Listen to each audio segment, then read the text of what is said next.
Saudara, Iran terus menunjukkan perlawanannya terhadap Amerika Serikat dan Israel. Allahu Akbar.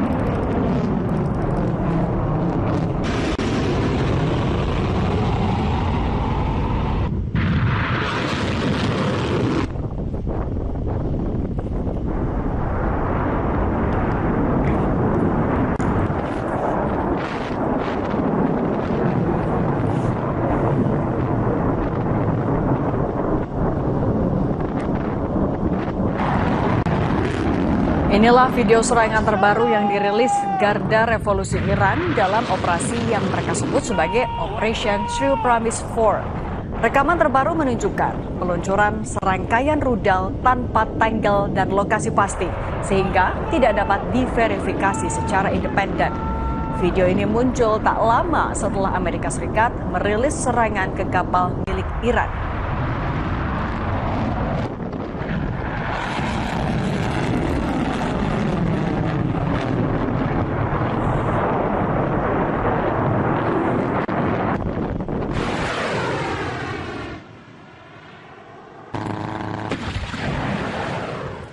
Tak hanya rudal, lewat televisi pemerintah, Garda Revolusi Iran menyiarkan video peluncuran sejumlah drone yang menargetkan sejumlah situs vital milik Israel termasuk instalasi radar.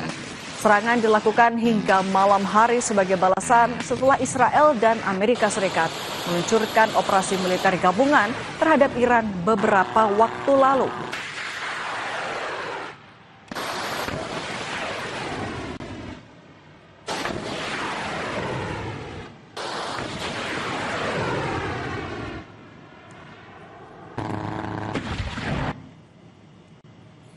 Dalam serangan terbarunya yang menyasar Israel, rudal dengan hulu ledak klaster terlihat di langit Tel Aviv. Iran mengatakan rudal yang ditembakkannya adalah rudal hibrida. Tak hanya itu, Iran juga mengatakan telah mengirimkan drone untuk mengincar lokasi strategis milik Israel. Sirine bunyi tanda peringatan terdengar di Tel Aviv pasca serangan. Otoritas Israel mengumumkan tak ada laporan tentang korban luka maupun meninggal.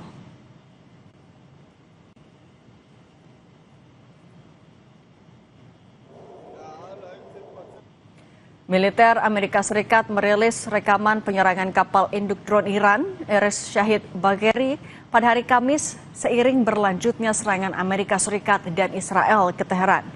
Rekaman menunjukkan sebuah kapal dihantam di perairan terbuka, diikuti kobaran api dan asap. Kapal Erez Shahid Bagheri merupakan kapal yang bergabung bersama Korps Garda Revolusi Islam pada tahun 2025 sebagai kapal induk drone.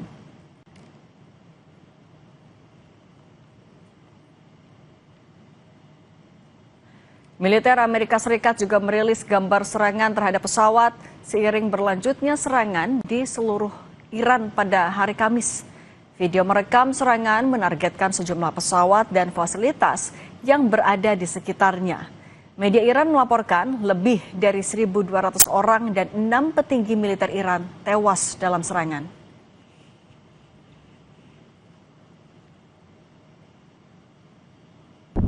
Allahu Akbar. Sudah sepekan konflik Amerika Serikat dan Israel menyerang Iran masih memanas. Serangan bahkan ditargetkan untuk sejumlah negara tetangga Iran. Bagaimana kekuatan intelijen masing-masing negara untuk membaca pola serangan lawan? Kita bahas bersama mantan Kepala BAIS Soleman Ponto dan dosen ilmu politik Udayana, Evata Filomeno Borromeo. Selamat petang semuanya. Selamat petang, Mbak Cindy. Saya ke Pak Soleman dulu ya. Pak Soleman, salah satu kunci dalam perang kan adalah akurasi informasi. Kalau kita membandingkan kekuatan dan kecanggihan intelijen, mana yang lebih unggul antara Iran dan Israel dan Amerika Serikat?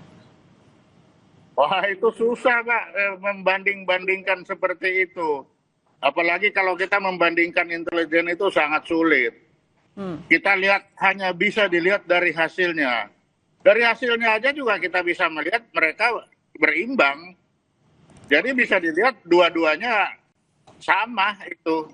Tidak ada siapa yang melebihi siapa. Kalau satu lebih hebat, tentunya satu itu tidak akan ada serangan yang masuk. Tapi kan kita bisa lihat, serangan ini dua-duanya mengalami hal yang sama. Jadi kalau dilihat dari hasil seperti itu, maka kekuatan intelijen pun itu tidak jauh beda-beda. Tapi kalau kita melihat indikator keberhasilan itu, dari keberhasilan suatu informasi intelijen itu bagaimana sih membacanya, Pak Soleman?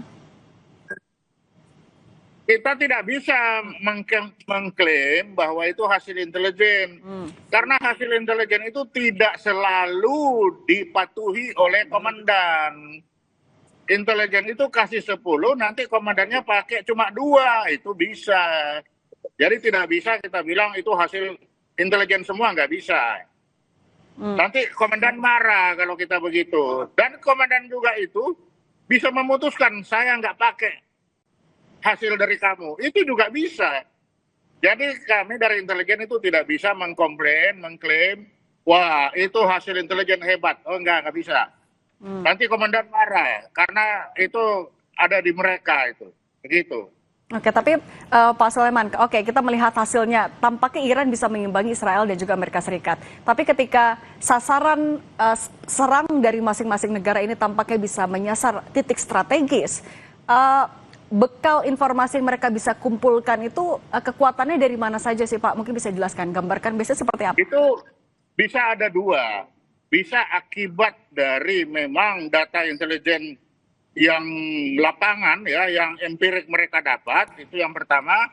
Yang kedua bisa itu akibat dari kecanggihan teknologi. Nah, tinggal yang mana? Apakah ada orang, nah kalau orang-orang biasanya orang-orang yang berkhianat, yang ngasih ini posisi yang pasti. Tetapi bisa juga posisi pasti itu karena kecanggihan teknologi itu bisa juga gitu. Oke, informasi dan kecanggihan teknologi. Kalau Mas Efata, sebenarnya kalau kita memetakan kekuatan intelijen dan juga memetakan sekutu-sekutu yang ada di wilayah kawasan di Timur Tengah, sebenarnya bagaimana kita bisa melihat, membandingkan mana ini yang lebih unggul sejauh ini? Baik, tentu kita bisa melihat sebenarnya apa yang hari ini terjadi itu adalah kalkulasi presisi intelijen yang sangat kompleks. Kita bisa melihat bahwa apa yang dilakukan oleh Amerika Serikat, apa yang dilakukan oleh Israel dengan menempel terus pemimpin tertinggi dari Iran, ini adalah tanda bahwa mereka sudah menanamkan agen-agen sel tidur, dan bahkan juga mereka sampai saat ini menggunakan teknologi-teknologi yang cukup canggih ya dalam operasi dan upaya untuk menyerang secara siber. Kita bisa melihat Amerika Serikat sendiri bahkan menggunakan project AI Maven ya, yang dapat melihat seperti mata dewa. Tetapi yang cukup menarik adalah ada juga upaya untuk melakukan kontra intelijen yang dilakukan oleh Iran. Kita bisa melihat meskipun ruang udara dikunci habis oleh Israel dan juga Amerika Serikat, ada disrupsi jamming balik yang dilakukan oleh intelijen Iran untuk mencegah serangan yang nanti akhirnya menciptakan kerusakan fatal bagi mereka. Kita bisa melihat bahwa efektivitas dari serangan ini memang pada sisi-sisi wilayah-wilayah yang menjadi pusat-pusat pertahanan Iran. Tetapi serangan balik dari Iran ini yang disebut dengan peluasan pain strategi atau peluasan pada target-target sipil. Nah, keberhasilan taktik yang berdarah ini adalah serangan untuk mengacaukan bahwa perang ini adalah perang dari asimetris menuju perang atribusi. Ini akan sangat panjang dan tentu ini adalah strategi untuk melelahkan kedua belah pihak. Tetapi kita bisa melihat bahwa Iran cukup kompak sehingga proses suksesi dari setelah wafatnya Ali Khamenei dan pemimpin yang baru telah terpilih, tanda bahwa mereka cukup kuat, cukup solid untuk menjaga stabilitas dan ideologis politik negara mereka. Kemudian juga Mas Efata, yang terbaru adalah ketika Azerbaijan menerima sebuah serangan, ia menuding itu adalah ulah dari Iran dan Iran juga membantah. Itu sebenarnya kalau kita petakan, itu memang adalah sebuah serangan yang sudah dikalkulasi betul oleh siapapun penyerang, apakah itu Iran ataupun juga bukan, atau justru itu adalah sesuai klaim dari Iran, adalah upaya dari Israel untuk memecah belah negara Muslim? Baik, kita bisa melihat bahwa serangan ke Azerbaijan ini kalau dalam istilah intelijen ini adalah strategi false flag ya. Jadi seolah-olah serangan ini diinisiasi oleh Iran. Padahal bisa saja ini adalah serangan yang diinisiasi dan perlu dikonfirmasi kembali bahwa siapa yang memulai.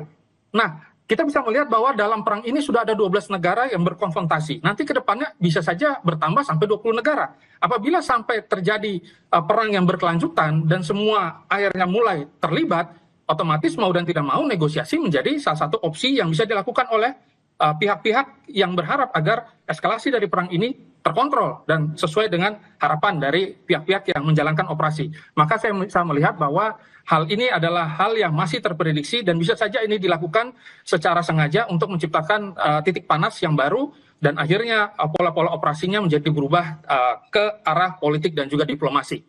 Kalau Pak Soleman juga masih soal serangan di Azerbaijan, Anda melihat sebenarnya seberapa efektif ketika serangan itu dilakukan ke sebuah negara, kemudian dua pihak yang terlibat saling tunjuk siapa pelakunya? Di Azerbaijan kan, Azerbaijan meyakini bahwa serangan itu dilakukan oleh Iran, tapi Iran membantah, menuding balik kalau itu adalah ulah Israel. Ketika sebuah serangan, kemudian dua pihak terlibat ini saling tuding, saling menunjuk. Sebenarnya ini adalah sebuah strategi yang memang kerap digunakan dalam sebuah perang? Ya, saya kira itu adalah hal yang wajar. Ya, saling tuding itu bukan hal yang luar biasa, memang sudah biasa seperti itu. Karena dua-duanya tidak mau disalahkan siapa yang mendahului.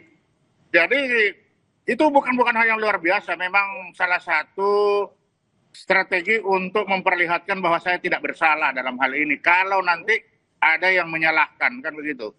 Tapi ketika serangan itu dilakukan, bagaimana negara tersebut bisa membedakan apakah ini adalah sebuah serangan yang memang sudah diperhitungkan dengan betul atau jangan-jangan ini adalah sebuah propaganda atau ada motif di baliknya lagi?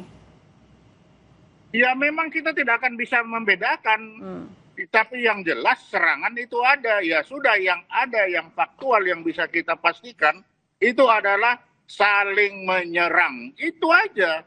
Kalau itu dibalik dari situ, ya hanya mereka yang tahu. Kita tidak bisa, kita untuk apa kita berbicara the news behind the news. Yang tahu hanya mereka, tapi bagi kita di luar ini yang penting kita melihat kedua belah pihak sekarang sudah saling menyerang. Lalu kalau kita bertanya terus kita mau apa? Kan begitu aja. Itu yang jelas. Gitu. Oke. Kita juga bicara lagi soal kekuatan intelijen, Mas Evata. Bagaimana kalau menurut pertimbangan Anda, sejauh mana Iran akan terus bisa mengimbangi kekuatan dan bekal intelijen dari Amerika Serikat dan Israel? Tapi jangan dijawab dulu, kita akan lanjutkan lagi, tetap bersama kami di Kompas Petang.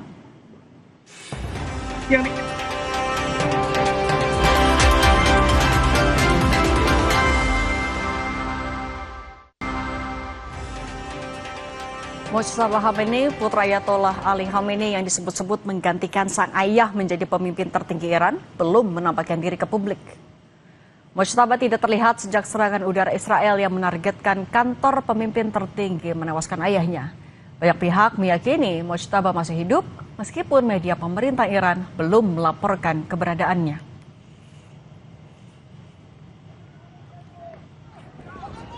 Pasca tewasnya pemimpin tertinggi Iran, Ayatollah Ali Khamenei, Iran membentuk Dewan Kepemimpinan Sementara untuk menggodok calon pengganti Khamenei. Dewan Kepemimpinan Sementara Iran telah resmi dibentuk dan mulai menjalankan tugas pada 1 Maret 2026. Dewan Kepemimpinan beranggotakan Masoud Pezeshkian, Presiden Iran saat ini, Kepala Kehakiman Iran Gholam Hossein Mohseni Ejei, dan anggota Dewan Garda Ayatollah Ali Reza Arafi. در مورد جانشینی رهبر انقلاب قانون اساسی ایران سازوکار رو پیش بینی کرده که هر وقت رهبر ایران به هر دلیلی نتونه به وظایف خودش عمل بکنه یک شورای 3 نفره به عنوان شورای رهبری تشکیل میشه و بعد مجلس خبرگان که منتخبین مردم هستن اونها تشکیل جلسه میدن و رهبر بعدی رو انتخاب میکنن. در حال حاضر مجلس شورای رهبری تشکیل شده و 3 نفر شامل رئیس جمهور، رئیس قوه قضاییه و یک نفر از فقهای شورای نگهبان به عنوان شورای رهبری تعیین شدن و انشاءالله به زودی مجلس خبرگان رهبری رهبر جدید رو اعلام خواهد کرد. Kita lanjutkan dialog bersama Soleman Ponto dan Evata Filomeno Borromeo Duarte. Saya ke Mas Evata dulu. Mas Evata, Amerika Serikat bilang kalau ini akan menjadi perang yang panjang, dan Iran juga bilang kalau ia siap untuk melakukan hal itu, membalas hal itu. Kalau kita melihat dengan Iran yang saat ini kan juga sedang berupaya untuk menangkal operasi intelijen. Tapi yang sedang jadi sasaran dari Amerika Serikat dan Israel, apakah operasi intelijen itu berfokus untuk hanya mencari titik-titik strategis saja untuk diserang, atau justru juga dari dalam mau mengganggu stabilitas dalam negerinya Iran? Baik, seperti yang Pak Sini tadi sampaikan, bahwa operasi ini berupaya semaksimal mungkin untuk melakukan pendudukan, boots on ground. Jadi mereka melakukan upaya untuk menghasut kelompok-kelompok Kurdi, PJAK, KDPI, PAK, dan juga kelompok Komala. Nanti yang kedepannya tinggal akan melakukan konfrontasi yang posisinya mereka itu berada di perbatasan Irak dan juga Iran. Kita bisa melihat bahwa di laut juga ada kurang lebih 30 kapal dari Iran yang akhirnya ditenggelamkan dengan torpedo. Ini merupakan sejarah baru ketika torpedo dihancurkan, ya, ketika torpedo dihempaskan dalam operasi. Nah, ini adalah tanda bahwa sebenarnya dari sisi ekonomi, dari sisi politik, dan dari sisi aspek apapun, Iran sedang terkepung. Dan kita bisa melihat bahwa Cina juga belum menentukan posisi mereka masih netral aktif, dan juga Rusia yang belum menentukan. Maka kalau ditanya, mereka bertahan dari mana? Mereka hanya bisa mampu bertahan saat ini dari posisi logistik untuk melawan dan melakukan serangan balik dengan rudal balistik itu.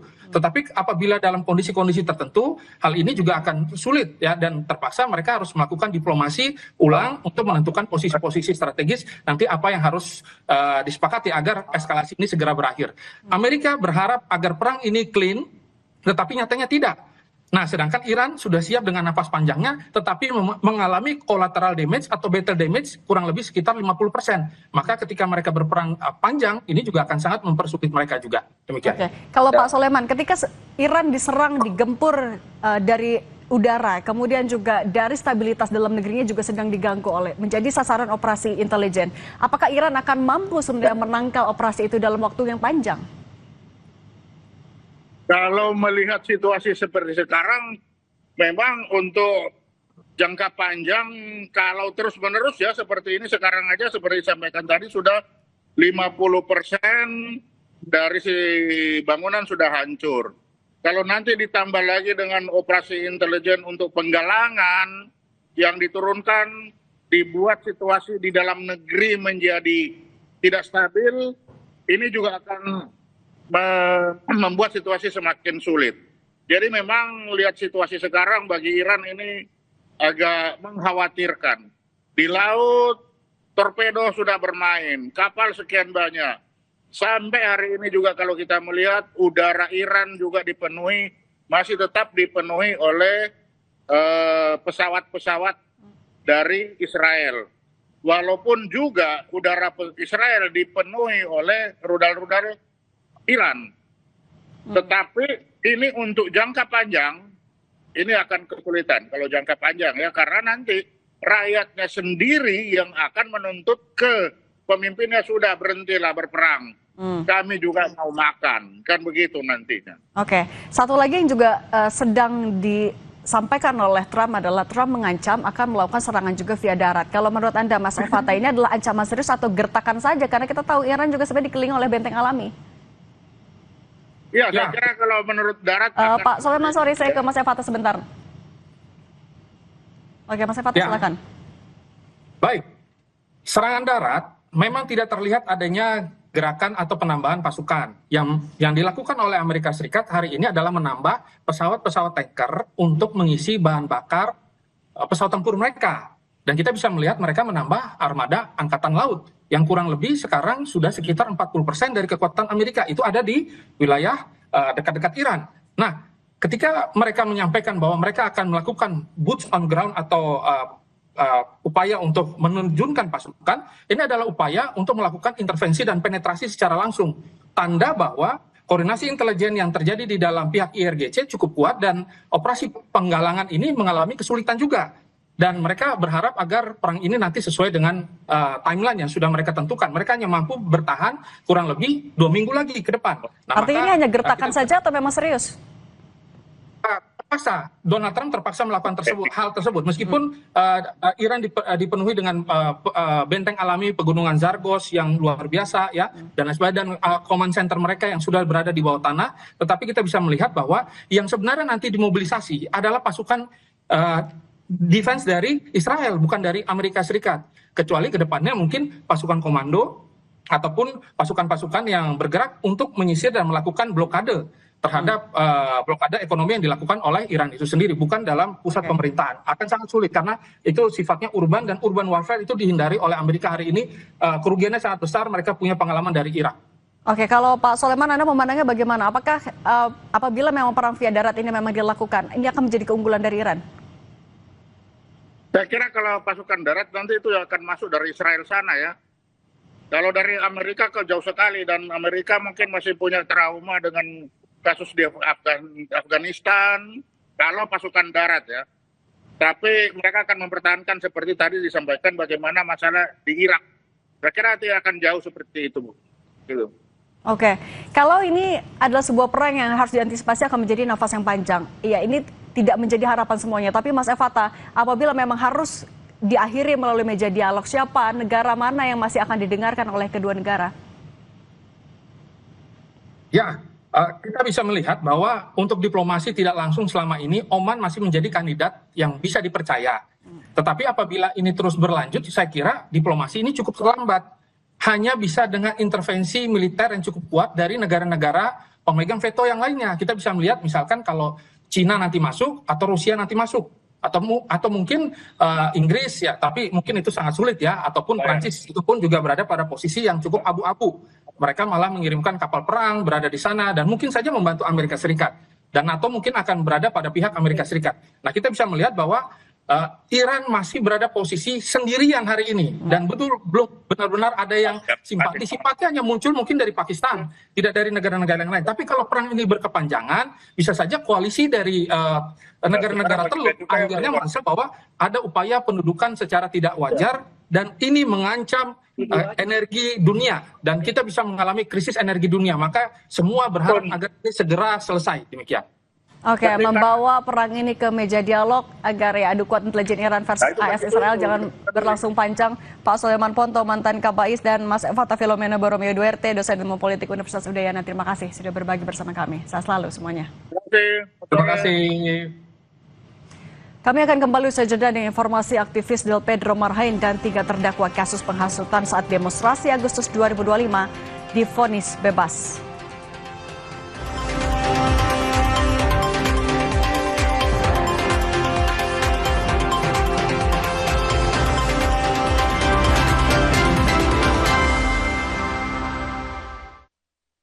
Minum kopi bisa dapat Mas Murni. Bisa dong.